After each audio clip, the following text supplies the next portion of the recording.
حضور سے دور کرتے قرآن کا. حضور علیہ السلام جبریل کو سناتے، جبریل حضور علیہ السلام کو. بخاری میں کھڑا ہے، پہلے جلد میں دوسرے صفحے پہ کھڑا ہے.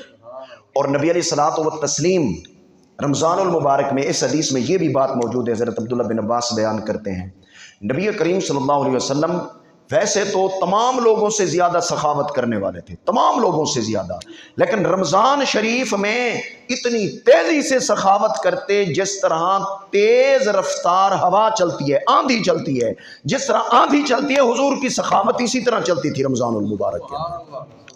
کسی سائل کو، سائل کا معنی مانگنے والا، نبی علیہ السلام رمضان المبارک میں کسی بھی مانگنے والے کو خالی نہیں موڑتے تھے، ہر مانگنے والے کو عطا فرماتے تھے. جس طرح رمضان المبارک میں اللہ کی رحمت کے پیکج وہ بھی کھل جاتے ہیں جو 11 مہینوں میں نہیں کھلتے، اس کے فضل کرم کے وہ پیکج، وہ دروازے کھل جاتے ہیں. نبی کریم صلی اللہ علیہ وسلم کی عبادت اور آپ کی سخاوت اور آپ کی تلاوت قرآن اور اللہ کا ذکر، آپ بھی اس میں اضافہ فرما دیتے تھے. تو لہٰذا ہم امت کے لیے بھی یہ میسج ہے، یہ درس ہے کہ ہم بھی قرآن مجید کو کثرت کے ساتھ پڑھیں، ذکر اللہ کثرت کے ساتھ کریں. اپنی ریڑھی کا بہانہ بنا کر، اپنی دکان کا بہانہ بنا کر، اپنی تجارت کا بہانہ بنا کر، چھوٹے موٹے مرض، وہ مرض جو روزے میں رکاوٹ ہی نہیں بنتے، ان کا بہانہ بنا کر، اپنی مزدوری کا بہانہ بنا کر، اللہ نے جو بخشش کے دروازے اس مہینے میں کھولے ہیں اپنے آپ پہ بند نہیں کروانے چاہیے. پھر یہ زندگی میں شاید موقع ملے یا نہ ملے، غنیمت سمجھا جائے اس کو. اور بھی بہت ساری حدیثیں ہیں. اب دوسرے نمبر پر نبی کریم صلی اللہ علیہ وسلم پر درود پاک پڑھنے کے کچھ فضائل میں عرض کرتا ہوں. یہ شعبان المعظم کا مہینہ ہے نا جی، امام جعفر صادق رضی اللہ تعالیٰ عنہ سے روایت ہے، آپ فرماتے ہیں کہ یہ جو درود والی آیت ہے نا وہ اسی مہینے میں نازل ہوئی بقول آپ کے، ان اللہ و ملائکتہ یصلون علی النبی. یہ آیت شعبان میں مہینے میں نازل ہوئی. آپ فرماتے ہیں اس لیے شعبان کے مہینے میں روزانہ کم از کم 700 مرتبہ درود پڑھنا چاہیے نبی علیہ السلام کی ذات پر. یہ عادت بنا لی جائے. اور یہ جب درود بارگاہ رسالت میں پہنچے گا تو بہت بڑا اجر ثواب تو ملنا، یہ بہت بڑی خاص نگاہ بارگاہ رسالت سے درود پڑھنے والے کو حاصل ہو. درود پاک کے فضائل پر سینکڑوں احادیث موجود ہیں، روایات موجود ہیں، واقعات موجود ہیں. میں ان میں سے چند ایک عرض کروں گا. نبی اکرم شفیع معظم تاجدار دو عالم صلی اللہ علیہ وسلم پر درود پڑھنے کے سلسلے میں حضرت سیدنا ابو ہریرہ رضی اللہ عنہ فرماتے ہیں، نبی کریم صلی اللہ علیہ وسلم نے فرمایا، صلو علیہ، مجھ پر درود پڑھا کرو، فإن اللہ عز وجل یصلی علیکم، رب تم پر درود پڑھے گا. تم مجھ پر پڑھو، رب تم پہ پڑھے گا.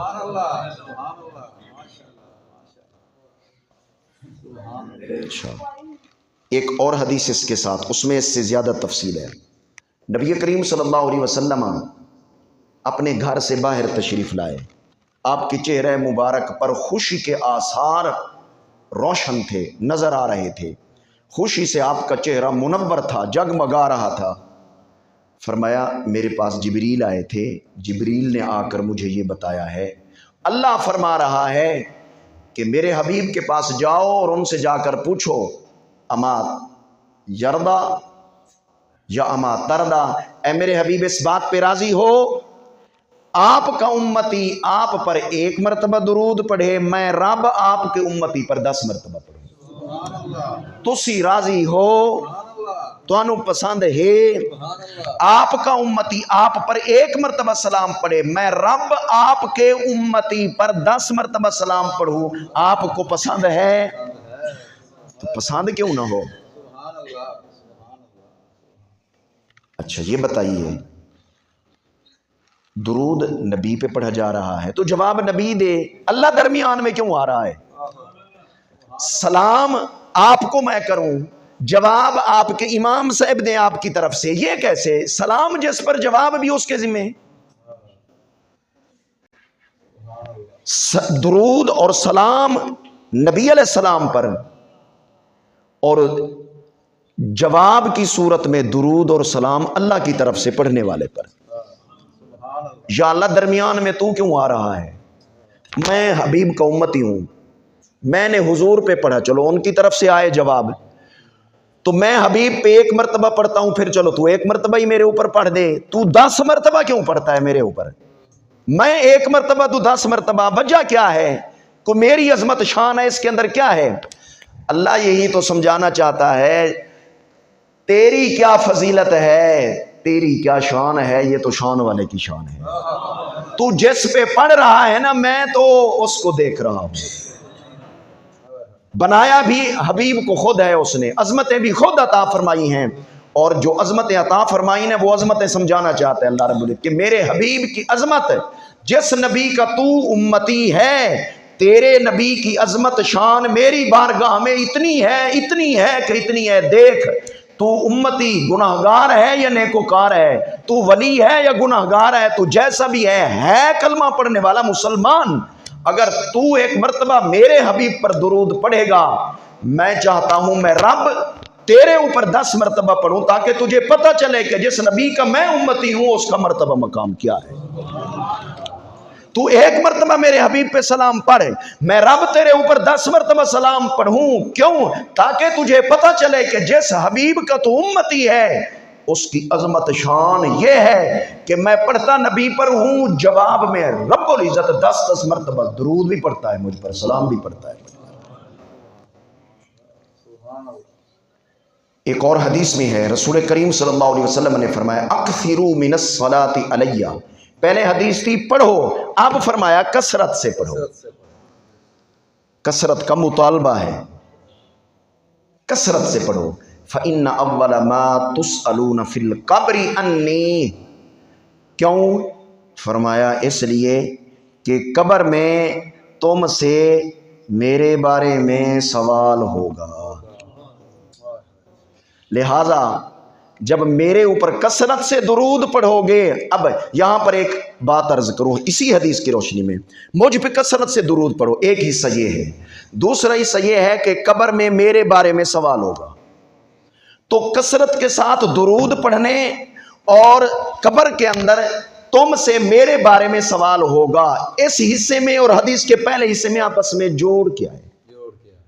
بھی کثرت سے درود پڑھا جائے تو قبر کے اندر جب سوال و جواب ہوں گے، پوچھا جائے گا نبی کریم صلی اللہ علیہ وسلم کے بارے میں کہ درود اس وقت فائدہ دے گا، اور یہی فائدہ تو حضور سمجھانا چاہتے ہیں۔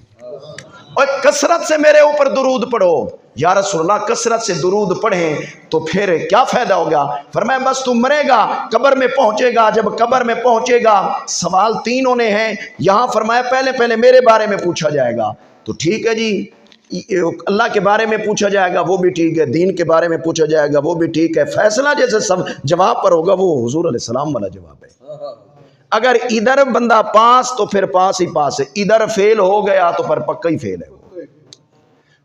مطلب یہ کہ پاس ہونا چاہتے ہو، پاس ہونا چاہتے ہو، کامیاب ہونا چاہتے ہو، میرے بارے میں پوچھا جائے، اس سوال کا جواب اگر درست دینا چاہتے ہو تو اس کی تیاری کرو۔ تیاری کی صورت یہ ہے کہ کثرت سے میرے اوپر درود پڑھو۔ یہ جوڑ ہے حدیث کے پہلے حصے اور دوسرے حصے کا۔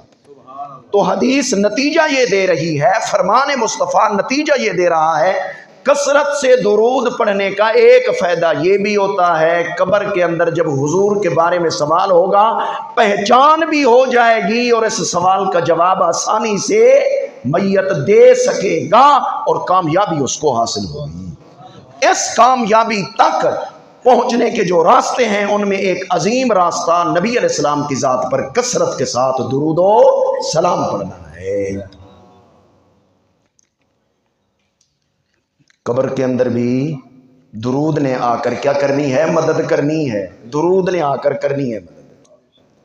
نبی اکرم شفیع معظم تاجدار دو عالم صلی اللہ علیہ وسلم نے فرمایا الصلاۃ علی نور یوم القیامت عند ظلمت الصراط، فرمایا مجھ پہ درود پڑھنا قیامت کے دن نور ہوگا،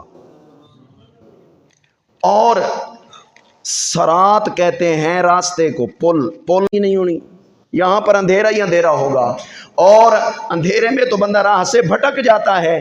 تو فرمایا اس ظلمت، اس اندھیرے سے اگر بچنا ہے، یہاں پر اگر روشنی کا انتظام اور اہتمام تم نے کرنا ہے بھی وہاں پر ہمیں روشنی ملے، تو فرمایا پل سرات کی روشنی مجھ پر درود پڑھنا ہے۔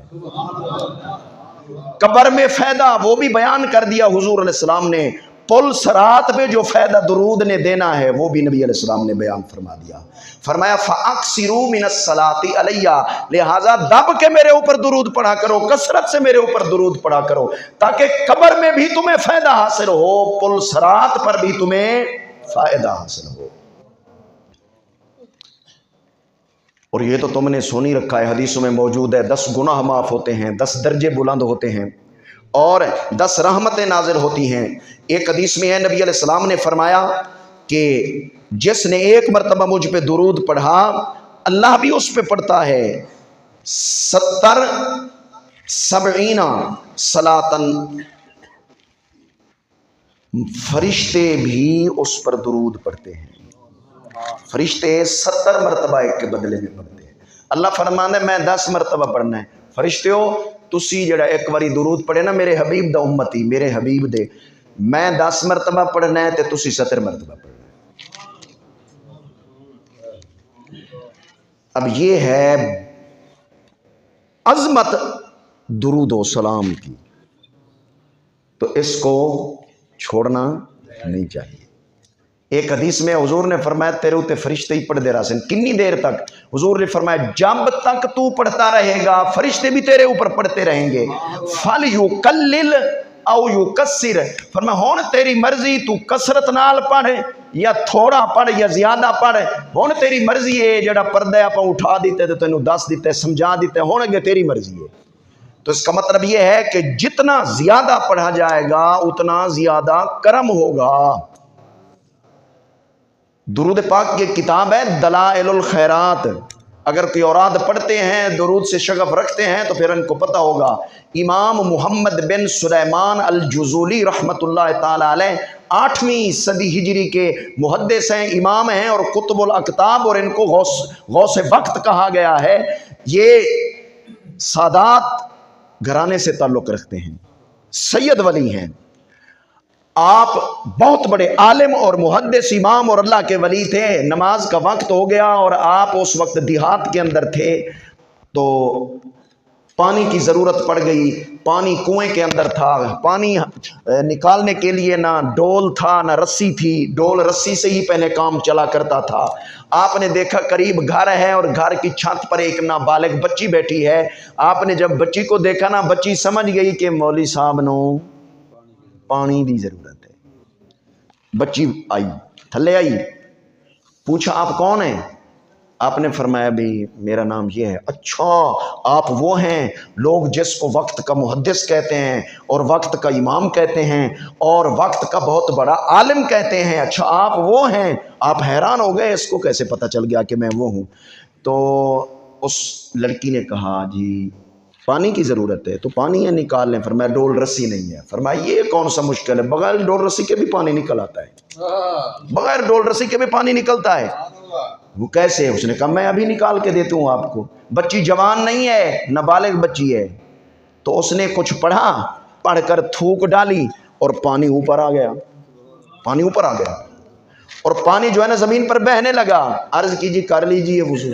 آپ نے جلدی سے وضو کیا، وضو کرنے کے بعد کہا رک جا، جانا نہیں ہے، رک جا، میں تجھے اللہ کی قسم دیتا ہوں، صحیح بتا یہ درجہ تجھے کہاں سے ملا ہے، اور یہ عظمت یہ کرامت تجھے کہاں سے ملی ہے؟ اس نے کہا نبی کریم رؤوف الرحیم تاجدار دو عالم صلی اللہ علیہ وسلم کی ذات پر کثرت سے درود و سلام پڑھنے سے۔